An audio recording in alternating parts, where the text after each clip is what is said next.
on as well. Vandal spotted, but it's only a flashbang from Jowman. Has one Molotov, but no frag grenade as Eagle Sentinel Shooter. All 4 members right in front of him. He's got a decision, though, if he wants to just try and avoid them for as long as possible, move forward, or he could, of course, try to push in from behind with the blue, keep putting pressure on. Eagle Sentinel Shooter did a good job of clearing out a lot of the teams in this north section. They're actually off the bottom of the standings now as well because of that, Jordan. So they played this well. 5 kills already at the moment. They might just get one more. Jowman, I guess he is still a dangerous prospect for them. This is kind of why. He's pretty sharp. Putting some bullets into Man, who is proning just below that ridge. Molly's going to be thrown in as well. Doesn't look like it's connected onto Man. Eagle Sentinel Shooter, though, having a much better performance here in Game 1 of Day 3 than what we saw from them earlier on in this competition. And to see Q Confirm struggling is great news, not only for the viewers, but for everyone else that's playing in this map right now. Yeah. This gives the opportunity to other teams to catch up, to bridge that gap. And from a viewing perspective, it keeps things closer towards the top end of things, which is always what we're looking for going into the final day. Well, I mean, for how many people that voted for Q Confirm, though, I'm not sure if they're going to want this to be close. They're probably sweating just that little bit for those who maybe only had one coupon and said, okay, I'm going to put it on Q Confirm. We've seen horror stories in PUBG before, Jordan. It wouldn't be impossible. Jowman doing a good job, though, of just playing safe, staying alive, making sure to maybe, just maybe, he finds a kill or two and potentially even some placement points. 3 or 4 points goes a long, long way in the grand scheme of things for a team that's right now averaging over 10 points a game. That little margin of victory, 3-4 points, just adds to that lead for teams like Cerberus, who aren't going to get matched from this game. Yeah, I mean, it just keeps that average ticking over. And I talked a lot about the averages on day 1, where they had that 16th place game that was really dragging a lot of the averages down for Q Confirm. But it's the difference between having that 16th place game, 0.0 kills, and maybe having an 8th place and a couple of kills here or there. It just keeps it ticking over nicely, and you sort of feel like you're still getting something out of all of these games. Have a look at the circle shift, and it's a pretty risky one, isn't it? It's a dangerous one, keeping a bit of a half situation with that road cutting 2 sides in half. It's not ideal for Astra, again, in terms of winning this game, but fact, they did lose to Noit, so they've still got 3 alive, all at full health. Clown 3 pushing away as well for DIC Gaming, but they're very close by. They're making this very uncomfortable for Golden Cat. They're not the only ones who are probably uncomfortable right now. A lot of teams up north, south, of course, all going to have to get involved in fights. Cerberus finally eliminated. There's Astra fighting themselves on the kill feed as well. The Oceanic team, Fury, Carnage down to south east, Jordan, wouldn't be surprised if they sort of just gobble on each other. Jowman could be a huge problem for Eagle, but has been spotted by Legacy, so he's helped those boys out just a little bit, whether he knows it or not. Day trade in the engagement here with Golden Cat, and like you mentioned, Golden Cat would not have wanted this feed because it's pushing teams in their direction, and they're actually down on the low ground, so DIC and Day trade, as long as they don't run into each other, as long as they don't fight each other, will actually just be able to bully Golden Cat out of this position. They throw him from Flash, 74-01. DIC kind of started the engagement on Golden Cat, but Day Trades made their way over to this position as well. Molotov thrown down to the front of the shack to try and just deny positioning all around it. Over to Eagle Sentinel Shooter, who the bottom of standings has just performed exceptionally well here for the first. As soon as he jumps out, Maximus lands a few tags. Venodica's knocked down as well. Anquan, last one standing for DIC. Rodin's just found a triple kill, or at least no, he found 2 inside the other, as Fury ended up taking out Carnage. Yeah, they were always going to run into each other, weren't they? For Fury, they get over the line there. I think losing only 1 player. They're going to get 2 reses here. Tonke with a long spray down will deal with Anquan, and that's DIC out in 8th. So we're now into the placement points. And what you will notice again from Fury, if they decide to end up rotating further north. We speak about sort of last chances. If you want to compete for first, if that's really what's on your mind, this is the time to do it. Of course, Q Confirmed picked up no points this game. Veronica down to 3 health. Of course, 3 alive, though, still for Day Trade. Only the 2 kills. And of course, they're going to have to move into this next circle. The blue moving in 10 seconds time. Phase 7 is upon us. And around Astra's position, when I look at the map, of course, they've got Victim Rise over there as well. And as I mentioned, that Zoid has been eliminated by Chibaret. That was one thing that I was always in the back of my mind thinking they've got to be careful of. You're almost sort of pushing in front of a team that's pushing into your position. Mogi Esports 4 kills inside. Nice spray from a distance. Veronica spotted and knocked as well by Ronan. Fury just currently smashing through everyone here on Miramar. They've got a lot of teams around them, Jordan, though. Look at that mini-map. Yeah, but they're kind of slapping at the moment. This is almost vintage from Fury on Miramar. If we go back to some of the previous seasons, PCS of Pro Circuit in ANZ, where surely lands those shots, and he does in the end on Insight. Spray back, Waike Kamukau lands a tag, forces Noctan to just rethink his position for the time, as Ronan will finish off Theodora. That was the solo for Gearbox. At least puts now Fury into a top 5 position. They've got a lot to deal with. Flash helps Fury out. Nice knockdown onto top 1 Sever. And can he find any more? Jets on the other ridgeline, has to reload the barrel. Only 11, 5 bullets. No bullets! Oh, He's done it at the last second. Should have just thrown the pan at him to finish it off in style. Flash will take out Jet from Maogi Esports, who I believe may just be down to Noctan. Well, it's down to Waike Kamukau for Fury, Noctan for Maogi, Flash for Day Trade, and the two quote-unquote powerhouses in this game right now are Astra with 2 players alive and Victim Rise with 3. Now, Victim Rise have certainly turned their competition around here as well. They were sitting toward the bottom of the standings, and they still are, to be fair, in 13th place. But look at how far they could jump up with a win here, Xenox. 44 points for 12th, 46 for 11th, 55 for 10th. They could theoretically get all the way up to potentially 9th, 8th, if they get a good win on the board here. I'm not sure whether the placement points are taken into account already on the ranking, so maybe I've overshot the mark a little bit, but they certainly can get up to at least 11th. Pushing over towards Astra's position. Victim Rise will have the high ground. They'll be favored in this fight, and it's only 2 members for Astra. Not sure exactly how they're going to be able to win this. They're falling down, but that's not what you really want to do. All you've done is give that high ground. Look at it from Chibaret. Extreme with a knockdown, gets 1, but still 2 more to deal with. Left side, right side, he can't get any. It's good night for Astra. Top 5 at least in this game, and showing signs of potentially what they may be able to bring here for day 3, match 1. And we've set the tone. Waike Kamukau, Flash, Noctan, and Victim Rise. You mentioned where Victim Rise may be able to rise up to on the standings. I suspect from here they should go on and get the win. This would be a little bit unfair if Flash is the one to take out Waike Kamukau, since he helped Fury so much. Now he comes back to reclaim the invoices, takes out Waike Kamukau, says, all right, helped you before, but this time I want top 3. 2 solos and the trio for Victim Rise, and the team that was second last, if I remember correctly, coming into this game, Jordan, on the verge of picking up their first win of PCS 1 APAC. Well, if Nocturne is not checked properly, that could well still come unstuck. He's in a pretty interesting position. It almost feels like a one-and-done kind of position, but he may open the door for Flash. You know, if he gets a knock here onto Seymour or onto Chibaret, Flash dives in at the right time. It could end up being a 2-on-1 for him. Victim Rise, I will agree, should still win the game from here, but there's so much that can go wrong in very quick amounts of time in a game like PUBG, so can't really afford to count our chickens before they hatch. So 2 minutes, 15 seconds, and what is a game that has now very much gone the distance. It started off slow, first 15 minutes, not too much, but I did sort of predict that it would pick up the pace, and, well, that was not a lie. It definitely gave us everything. But Flash, Noctan have been sort of both very solid as solos here towards the end, finding kills. You know, we saw earlier on Noctan able to stay alive, and the rest of his team was, I think, actually taken out by Flash. It was, yeah. Flash is the one who, of course, ripped apart most of Maogi Esports. Noctan hasn't really moved. Victim Rise, I think, are playing this pretty well. Chibaret's just that anchor, making sure no one's flanking around the right-hand side or north side, depending on where you're looking.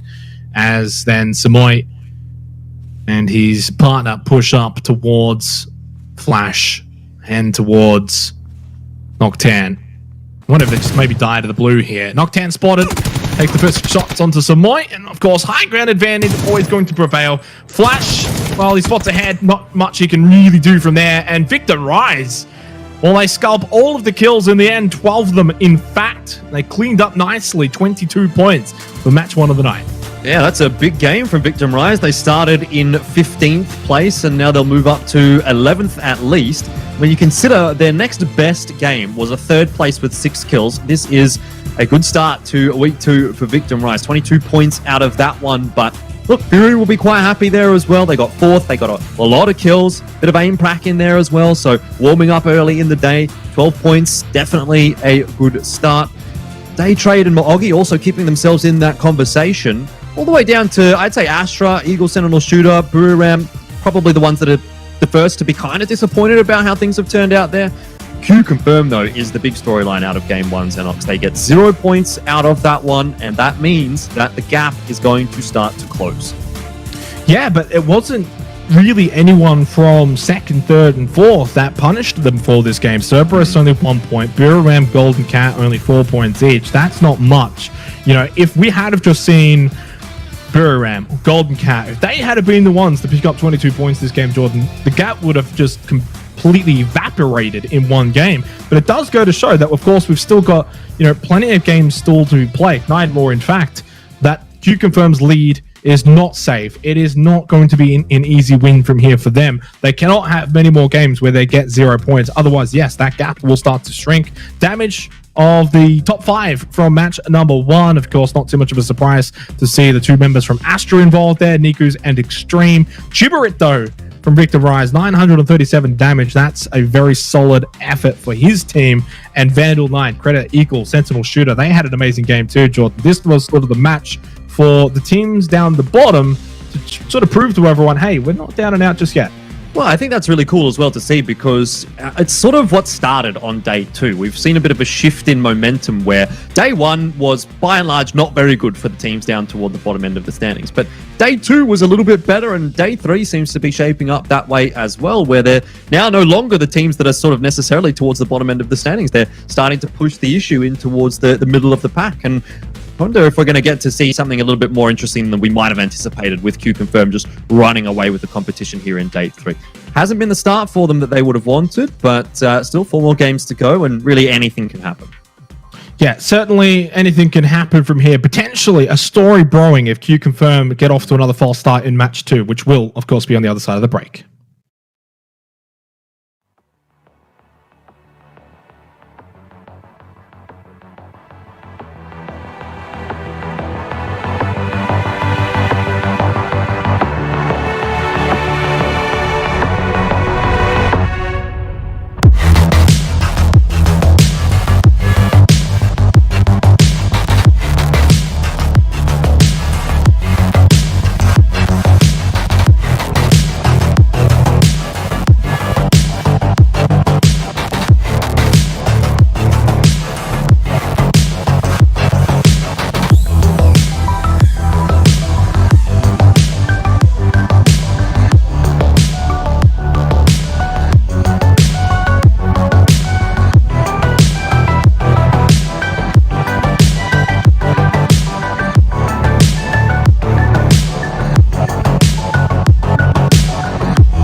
One game in the book so far. Victim Rise making their rise up the standings. Q confirmed though. Jordan, of course, our standing leaders coming into tonight, firing a bit of a blank in match 1 on Miramar. As we go, of course, into Miramar game number 2 very, very shortly. Looking at what we just saw, very much the teams down the bottom getting involved and making an impact to start day 3. Yeah, definitely. And to touch on Q Confirm, that's dropped their average points per game to 10.6 Enoch. So theoretically, they're still on track to get above 200 points out of this competition. But as the predictions would show us when we went into that first game of Miramar, things aren't necessarily as easy as the data that's right in here in the spreadsheet. You can't expect those guys to be keeping that kind of a pace up over the course of 4 days of competition, 20 games. But it's not necessarily the case that Q-Confirm do need to do that. Yes, they've had a stumble. They've fallen over the first hurdle of tonight's Enox, but if they can clear the rest relatively comfortably, get some points out of the next 4 games, I think Q-Confirm will still be pretty happy with how things are proceeding. It's going to be a question of whether or not we see them falter more than once tonight. And if they do, that's where teams are going to start to catch up. For now, they were given a bit of breathing room, given the fact that Cerberus didn't do too much in that first game. Golden Cat didn't get too much. So those teams that are really quite close on their tail aren't able to sort of close that distance too much. But, you know, given enough opportunities, I'm sure these kinds of teams will be able to rise up a little bit, and Q-Confirm might have a little bit more than they bargained for. Yeah, still a long way to go, but I guess we can say that about Q-Confirm, right? It's not over till it's over. And after seeing that game, it's now their second game where they finished with 0 points, maybe actually 3, but definitely 2 now. They haven't had too many games, basically, where they've had a bit of a blip. They're games generally that they've been playing, though, where they've been performing well and getting a high amount of points, technically is higher than the average of 10.6, right? Because now, especially with that 0, they already had a 0 before that as well. So there's been a couple of games where they actually haven't gotten much. It's not as if they're actually averaging 10 points a game. They're more like averaging probably like 13, 14 points a game as we get our phase 1 circle here for game number 2. And for those maybe not aware, of course, tonight's schedule for the maps will be 3 games of Miramar, 2 games of Erangel. So we're starting with Miramar first. We will then end the night on Erangel.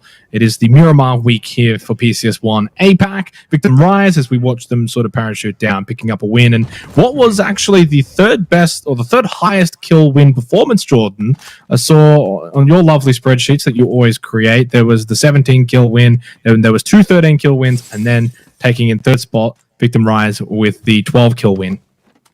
Yeah, they've done pretty well in that particular game, but it's always going to be a question of consistency for the teams down toward the bottom of the scoreboard.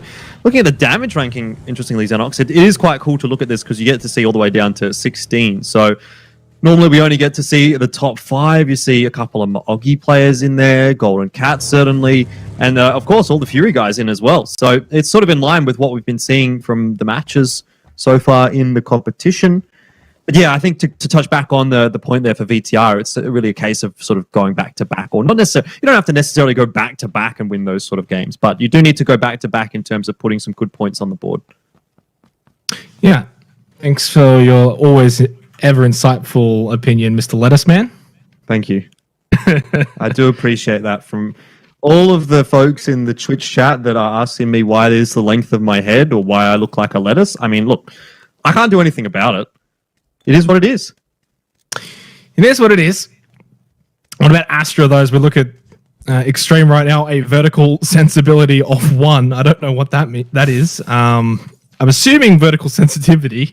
He could be sensible with his vertical sensitivity, but Astra have been pretty good tonight as well, starting things off in match 1 alongside Fury, Carnage, you know, the Oceanic teams getting a pretty good circle in game 1 as well. But, you know, 8-6 kills respectively between those two, Fury and Astra, being able to at least sort of make as much as they could from a circle like that, getting the points that they did.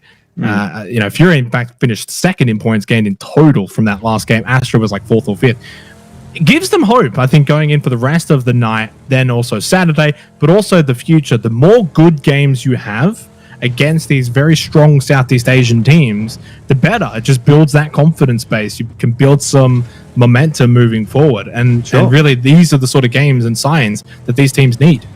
And it also puts Fury and Astra back into the top 10. They were outside of the top 10 going into this week, but already starting things off pretty well. Fury up to 61, and that's pretty much within striking distance of everyone apart from Q Confirm at the moment. So who knows where they can go from here. Now, admittedly, I do just want to touch on the circle because we haven't really spoken about that just yet. It's gone very far out to the west, so this isn't going to be as easy of a game for the likes of Astra and Fury, and certainly not for VTR. Victim Rise, who won the first game of tonight, have probably got the longest rotate, obviously looting all the way up to the northeastern side of the map, so they've got a long way to go. This is the kind of circle that does tend to show a little bit more conflict early on in the piece. You got the Death Valley in there as well, which is what Golden Cat, Day Trader currently sort of on opposite sides of. That was never going to go well for Vandal. Entry Fragger able to get away. One of them was going to go down. It was probably fortunate it was the guy on the back of the motorcycle. Entry Fragger may still yet not make it much further either, taking a few shots. He drives around the Monte Nuevo fields, and Entry Fragger and Eagle Sentinel Shooter had a very good game one, Jordan. They were sort of just cleaning up on the north side of the circle that we had for match one, and it was Vandal early, who's their top damage fragger as well for the team, so not ideal. But what I love seeing the most out of this APAC region is that standings. You look at like the bottom four, bottom five teams, and they're also close to the 4-5 teams just above them. It's extraordinarily close from like Divine to Carnage, only 20 points. Yeah, I mean, that is generally what you tend to get when there is one team that's sort of pulling pretty far ahead, because it means they're sort of sponging up a lot of the points. We saw similar when, for example, Atletico in Season 2 of Pro Circuit here in ANZ were able to get something like, I think it was 600 points or 550 points or something out of a season. The rest of the competition was extremely close, but they were just so far ahead of everyone else that they were sort of grabbing all the points that other teams were trying to get to catch up with each other. So I wouldn't say Q Confirm is necessarily in that position right now. Like, they're not that far ahead, but they are picking up, I would argue, more points than you would normally see from a first place team at this point of a competition. 11 games in, still getting more than 10 points a game is a very respectable total. Cerberus Esports are the ones that are closest on their heels. 84 for Cerberus. So to be fair, Cerberus, like, normally you would put 84 points after 10 games or 11 games, and you'd think, that's pretty good. Like, we're in a position to probably win this competition. And now you start to think, well, I mean, I guess, arguably, yes, they are, but it's a bit of a trek for them to overtake Q Confirm. Here's Carnage on the rotate in. Monty and Bryn. They have a rough rotate as well. They sort of were a team that has been traditionally looting towards Impala on Miramar, and they were dropping in that direction early on, Xenox, but after seeing the circle, they didn't necessarily commit to it. Now they're driving very far down to the south. Jexy will just fire a few shots here onto Maogi as they try to go rotating past. No problems just yet for Maogi, though. Yeah, Carnage not the only one. Gearbox, Cerberus all coming in very late. Victim Rise up north coming in very late as well. And probably not the circle you want to be coming in late to either, because of that Death Valley. If it does become a vocal point, playing around that is just horrific. Trying to push up that sort of... It's like a hill, I guess, both sides. Chumacera as well, which currently Fury Australia occupy the south side of Chumacera. Very good position to hold probably right now with this sort of circle. But then in saying that, you know, what have we got? 1 minute and 5 seconds till phase 2. Could very well go up north to something like Monte Nuevo, which then sort of changes the dynamics of this game from something like Death Valley over to a city game, which then you can have a whole bunch of teams going inside of Monte Nuevo. Then maybe it goes to the fields where you kind of can't have any teams. Then it's that mad dash scramble of teams trying to make their way out of a city. Chumacera still obviously, you know, in play as well. Lots to be done. The thing that we do know, Jordan, is we can't go really that much further out to the west because of that mountain pass, which kind of acts as water to the game. The game's mine, it's water. And I don't sense we're going to go down to something like Vela del Mar. So a lot of teams have congregated towards the center point here for phase 1, hoping that this is going to be relatively central for phase 2. 20 seconds, we'll find out. Carnage now rotate past Gearbox's chin. We can only fire a few shots. Those are going to be very ambitious shots as well. 10 seconds for phase 2. The issue here, though, for Carnage is that this is going to screw their rotate a little bit further. Look at the map right now. They're going to have to go down south. You know, they're probably not going to go all the way down to Los Higos, but it's just going to mean that, this rotate gets even tougher. As you see now, the circle goes back up to the north. more or less expected, Xenox. You know, we weren't expecting to go too far down south, but Carnage are going to spend 90% of this game rotating. Same for Cerberus Esports, admittedly, who are also even further actually out than Carnage are at the moment. But this is just one of those games when you loot on the other side of the map and the circle's gone all the way out to the west. It's just a case of, well, what can we really do about this? Hopefully we're going to be able to forge a way into this one, but I don't know that it's so much now down to Carnage as where the rest of the team set themselves up. If there's a path in that Carnage can potentially find and Cerberus can potentially find, then maybe there's something to say about it. But Gearbox certainly are trying to make their life difficult. They are not giving this one up for free. Well, potentially what could end up being, and I say could, a blessing in disguise for not just Carnage, but also Cerberus Esports, these long rotates going into the blue.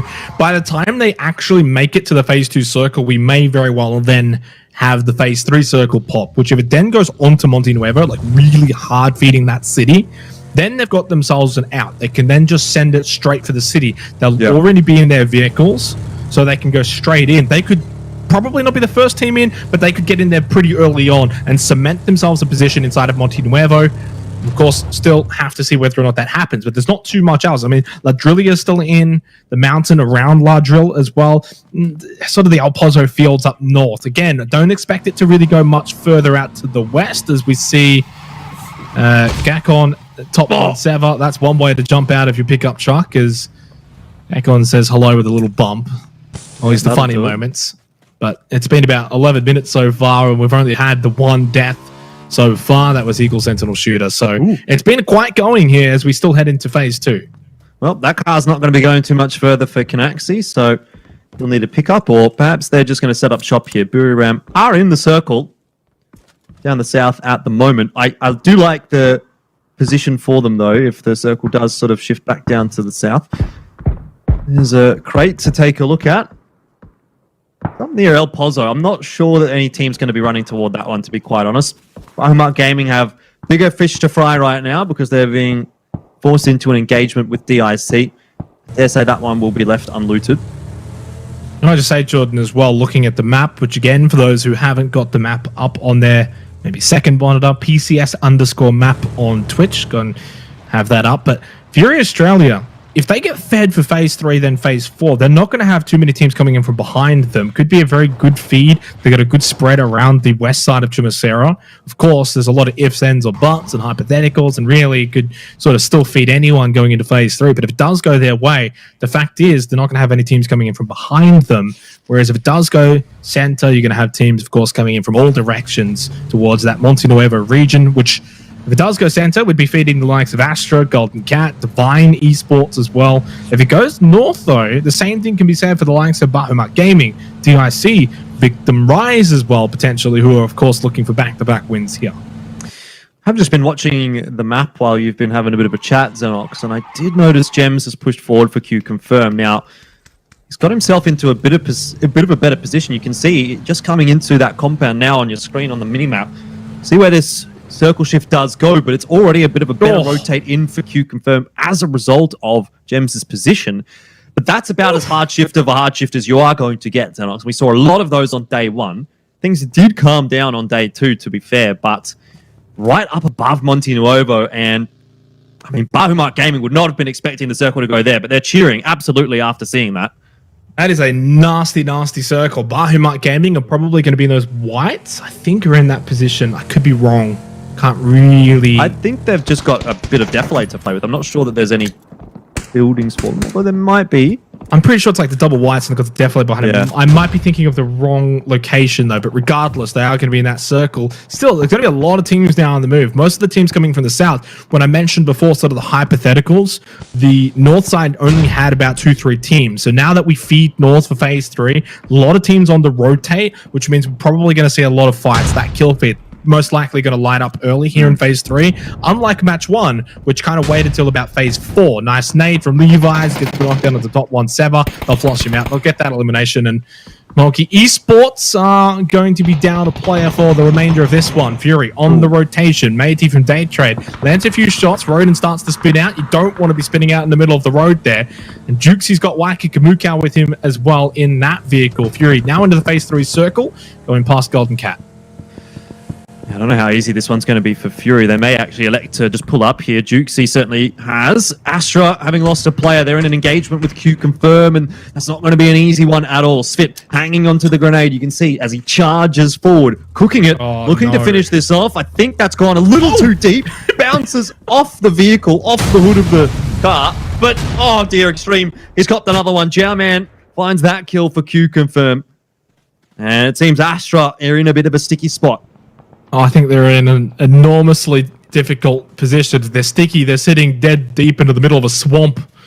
Q Confirm may elect to back off here if they feel like they're going to put themselves too much out into the open. But Q Confirm, this fight in particular is happening out to the east of Monte Nuevo. Most teams have already gone sort of trying to go past Monte Nuevo, or they're out to the west side of it, for instance. So there's not too many eyes in this location to help Astra out. Bryn, is he about to get run over by Subang? He is. Basil did get knocked down. It's a 1-for-1 trade between Bryn and Basil. Rain gets knocked down as well. He got 2 of them.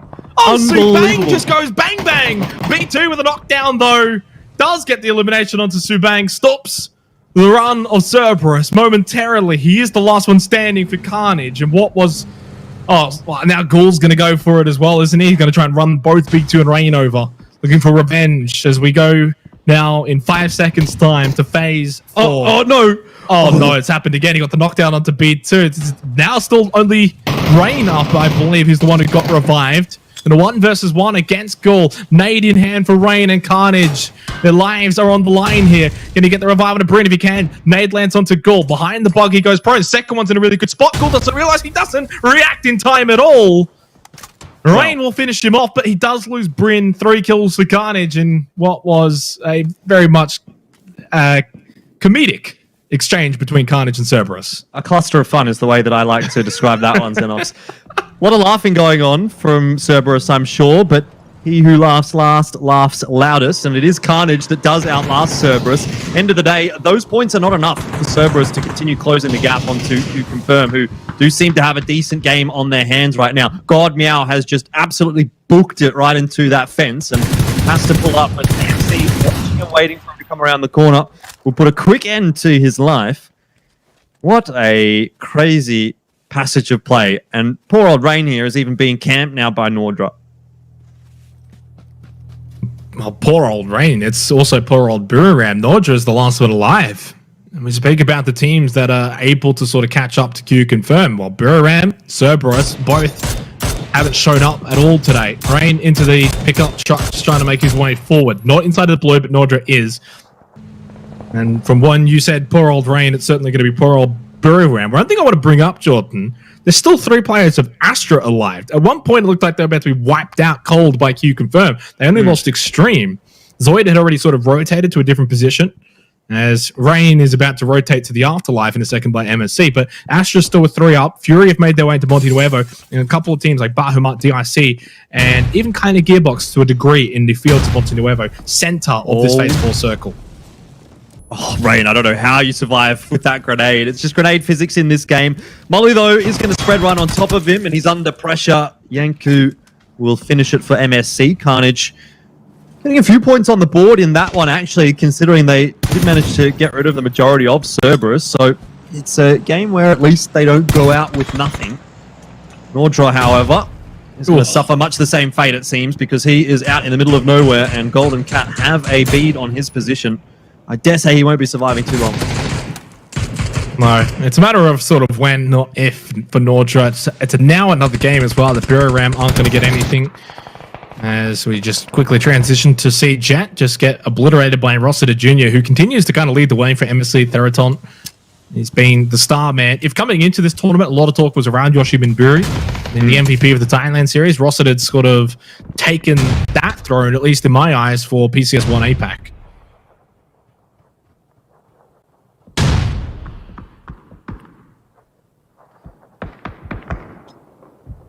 Not sure how Nordra is still alive, but it seems that Golden Cat aren't too eager to leave their compound.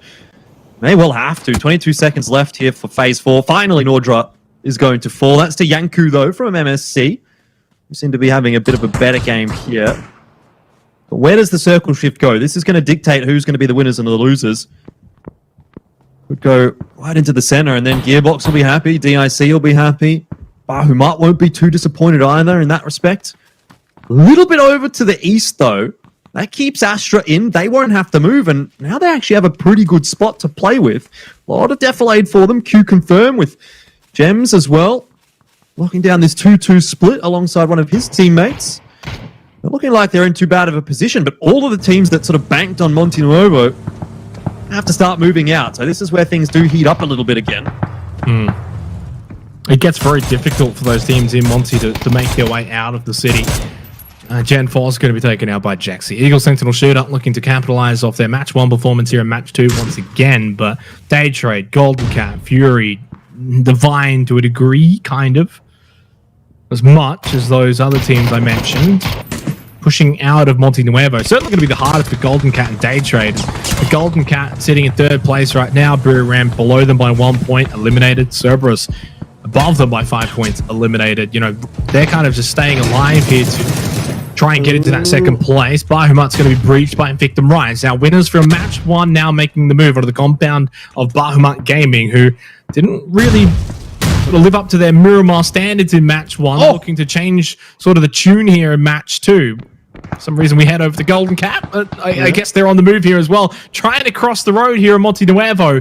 Namc is gatekeeping them, nade in hand as he primes and throws it. It's the only one he's got. It's Waikika from Fury though with the knockdown onto 6-Ax. The nade will do the rest of the damage though onto Golden Cat. Divine Esports lighting up the 3rd place team. Very good stuff from Divine, and obviously Fury helping out there as well. Both teams gatekeeping Monte Nuevo. Day Trade also still has to come out, so it's not just going to be Golden Cat rather that we are seeing struggle to get across this road. Tinoy might be the last one that hasn't actually managed to make it into the circle here for Golden Cat, although Tonke isn't in a great position either. He's going to try and help out as much as possible with the utility, but I just can't see Tinoy getting out of here alive. There's no chance. That molly might actually end up being perfect. It's landed right on top of him.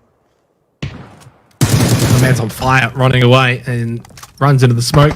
And somehow Tonke gets a Molotov into Turtle's building. How is Tinoy still alive? I mean, a bit of help from Tonke, certainly, but incredible. Finds that little concrete barricade. He's able to go prone. Divine, for a moment in time, have lost sight of Tinoy and Tonke. Tinoy, though, does finally get knocked down. It's Venotica from Day Trade. As Tonke has got the rest of Divine right in front of him. Day Trade, speaking about them, Jordan, potentially breaching, or at the very least, they're about to gatekeep Fury Australia. Yeah, Ronan's managed to find a knock onto Venotica, though. And for Tonke, he does well to get one. Was always going to be traded, though, by Divine. And so they finished off the majority of Golden Cat. Dumps Fury and Day Trade. So far, it's been a good day for Fury, but how much better can it get, or how much worse? That is the question. 2-for-1 trade so far. Puchos is in trouble. The Molotov's perfectly placed. Forces him out. He's also still... I thought he was on fire, but he still had to move. Hiding behind this bike. Insight may not be aware of his position here, but they've got him surrounded, covered. Does get knocked down. Can he get the flush on the Insight? No, he runs out of ammunition. Fortunately for Fury, Day Trade eliminated. Wiped out by Fury Australia. All 3 kills go the way of Waikika. No surprise there. But the job's not done, Jordan. No time for a respite. Jukesy, he's going to be knocked down immediately by Namc from behind. Flushed as well. With Insight knocked down, it's only Ronan and Waikika standing. They need to fire back, find knockdown. It's 2 versus 2. Namc and Turtle. Can Fury turn this one away back into their favor with just 2 players standing? Well, that's great timing from Divine, but Fury still fragging at the moment. Waikika got himself another one. Headshots onto Namc. And there goes Turtle. Insight keeps it alive for Fury. They will lose another player. It's 2 players remaining for Fury, but there are still players on the board, and that's the important thing to note. Over to Astra from one OCE team to another, and again, similar to match 1, being pressured by Q Confirm. We saw it happen earlier on where they got the elimination onto Extreme. Zoidmate finds a standing still player, and he says, what is this? OCE screams. Can't believe he finds that here in APAC. You can't be standing still, especially on Miramar. Art God taken out. They were obviously being occupied by DIC, so he wasn't really aware that Astra would have that knowledge. There goes Fury Australia, though. They couldn't make it much further from that south side. They were always going to be proving to be difficult to make it into Gearbox's position, center of that Multinuevo circle. And that's sort of the double whites I was talking about earlier, Jordan, with the lip behind them. So I was correct. Astra needs to be gaming. As Q Linksy Confirm's with the gonna be behind Molotovs. Yeah, and this is what I'm talking about, Xenox. Astra had the right idea. It's a good rotation from them, but Q Confirm are also one step ahead. 24L, one survives on 2 HP, but Astra, they needed to go over this ridge. They kind of needed to breach that compound because now they're stuck between a rock and a hard place, and the rock is there, and the hard place, of course, is Q Confirm. 15 seconds till phase 7. Q Confirm extending this lead that they've currently got over Cerberus, Golden Cat, Buriram. They had a falter in match 1, couldn't quite get over the hurdle, but now 3 kills, 4 players alive, placement points, and potentially a chicken dinner on offer if they can close this game out. Circle goes north, away from Gearbox, and sort of circle that is going to pay dividends for Q Confirm. And we've seen the amount of votes that they've got for the Pick'em Challenge, Jordan. There's going to be a lot of happy people with the way that this game has played out. But the fact is, there's just no one really competing against Q Confirm right now. Cerberus are very evidently missing their star man, Heisaki. Buriram have basically done nothing these first 2 games, and Golden Cat haven't been to their usual standard as well. Indeed. And they even had a crate dropping on top of them as well, Q Confirm. So really just can't get any better for them, it seems. They've got the high ground, they've got a circle that hasn't necessarily fed them, but they are in it. Gearbox starting to push forward and take control of the map as well, but there's not that much cover for them to play with. Q Confirm can really just play Overwatch for the moment. They don't have to take any risky peeks. Risk versus reward is certainly low risk, high reward for Q Confirm at the moment, as the Groza goes into Svit's hands as well. What is Astra going to do, though? They definitely don't want to be getting stuck on that ridge. I think they do need to end up breaching Bahamut or DIC. And in fact, they are going. Linksy and Nikus have gotten into Mr. Chan's building. So that's step 1 completed, but they haven't cleared the top floor yet. I love that there's just a crate that just drops down just outside of the double whites. Mentioned they're inside of Mr. Chan's building. Well, now it's Astra's building. They've taken it. They've claimed it. Yankee thinking about checking out that crate could be risky, but then level 3 helmet, level 3 vest could be the difference maker in what could be an upcoming fight. MSC have kind of got it surrounded. The south side of these whites surrounded in MSC's favor. QC, you can see them on the ridge line just further north. 19 seconds till phase 8, which isn't going to shrink too much, but would have to go north to really suit these teams. If it does go south, Gearbox could be in pole position. A lot of watching and waiting for that circle to move on in. It does indeed go south. A bit of a hard feed actually for Gearbox. Still not going to be an easy game for them, I dare say, with Q Confirm on the high ground. But once Q Confirm has to come down, oh, there goes Nikus. Mr. Chan has gotten one. Grenade's going to be fanged down the stairs, and I dare say that's going to connect onto Nikus. It will. Might have hit Linksy there as well. He is popped down pretty low. So another point on the board for Bahamut Gaming. Still, this game leaving a bit to be desired compared to their earlier performances on Miramar. But 5 kills and outworth a 6th placement. You can still get much better from this, to be honest. And it's not a terrible game. It's got to have to be Linksy or Mr. Chan out next. Yeah, and from here, I mean, it's got to be either of them not really making it very far either. Whoever is able to make it out alive from this position. I mean, MSC, Gearbox, Q Confirm, you think will be the last 3 teams in some fashion. Mr. Chan, well, everyone can basically see you from that mini balcony. Illinix from MSC will claim that kill. Linksy, of course, has the information and how makes his way out, but DIC occupying the other white building. One just moves at the last second, though. Linksy, though, looking into the wrong room and taking a lot of damage from this blue. Too much damage to backfire for him, and, well, yeah, he was never really going to get much from that anyway. 74-1 puts Linksy out. 5th place for Astra, at least top 5, and again, along with Fury. Both of those Oceanic teams having a really good day 3. 74-1 knocked down. Anquan up against it. He does find the headshot onto Ilinix, and that could just sort of, I guess, change the story for the remainder of this game. But like I said, Jordan, MSC, Gearbox, Q confirmed, the final 3 teams here. Looks like he should just get rezzed up. The Blues not moving too quickly at the moment. Gearbox will certainly be hoping that MSC can help them out with a couple of shots in the direction of Q Confirm right now, because in a 4-on-4, every day of the week you're back in Q Confirm. Admittedly, they don't have that much cover to work with, but I dare say they just out-frag Gearbox at this point. So I think it's going to come down to who MSC is able to third party.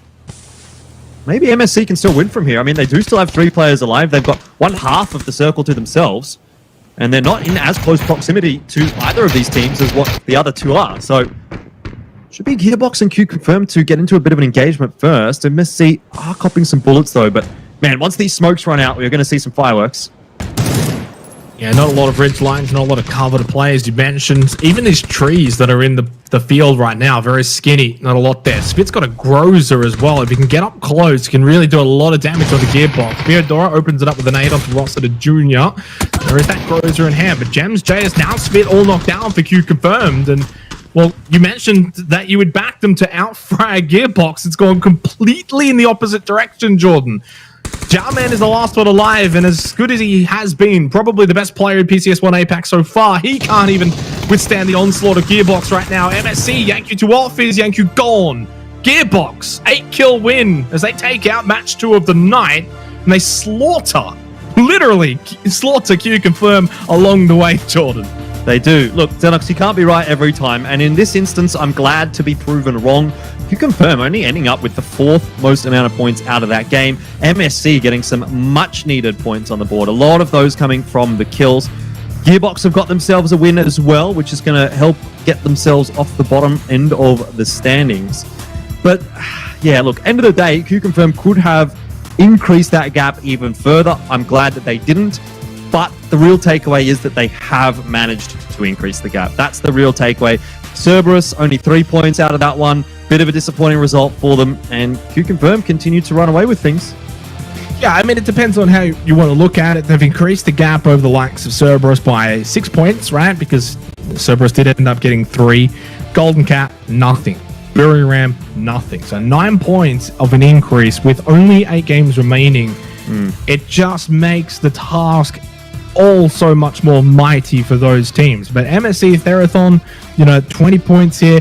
All of a sudden for them now, the sort of eyes on the prize for second place is very much a possibility. That's the total leaderboard on your screen. MSC now into the top 5, Jordan. A team that started very, very sluggish in the first week at times, close to around that 10th place position, now into 5th place and only 12 points behind Cerberus for second.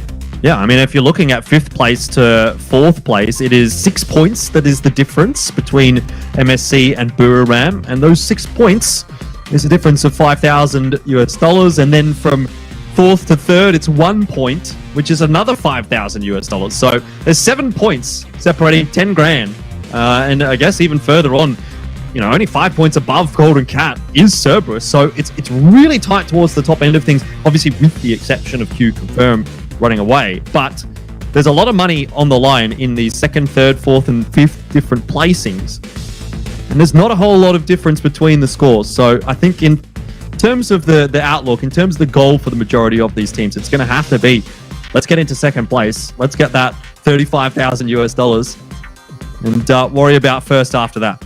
I mean, but then you even look at, over to the other side of the standings. Fury Australia in 9th position, Jordan, only 20 points from 2nd. With 8 games to go, that's basically nothing.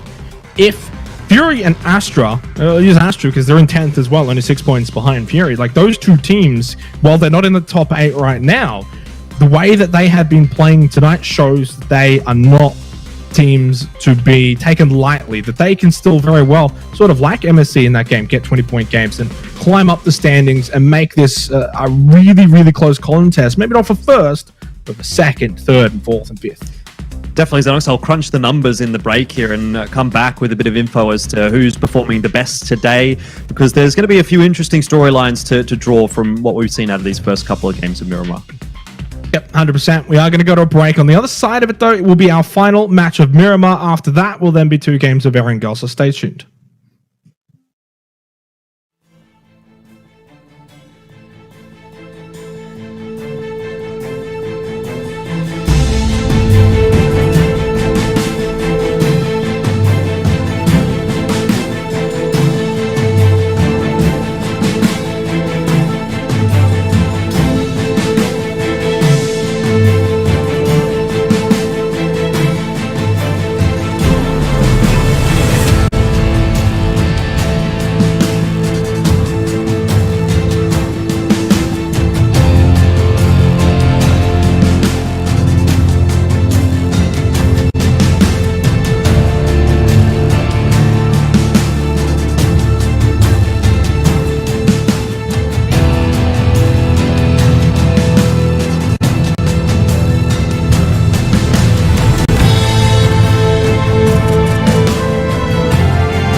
Two matches of Miramar played so far. One more still to be played here before we hop over to Erangel. 2 games in the books, Jordan. Gearbox are the winners from match number 2. Q confirm. Of course, though, we've spoken about it at length. They increased their lead in first place. And for everyone, of course, who used their coupon for their pick'em challenges, I think things are looking pretty safe for you guys at home who did choose Q confirm to win APAC. With only 8 games remaining, Jordan, something crazy would have to happen to sort of knock them off the throne.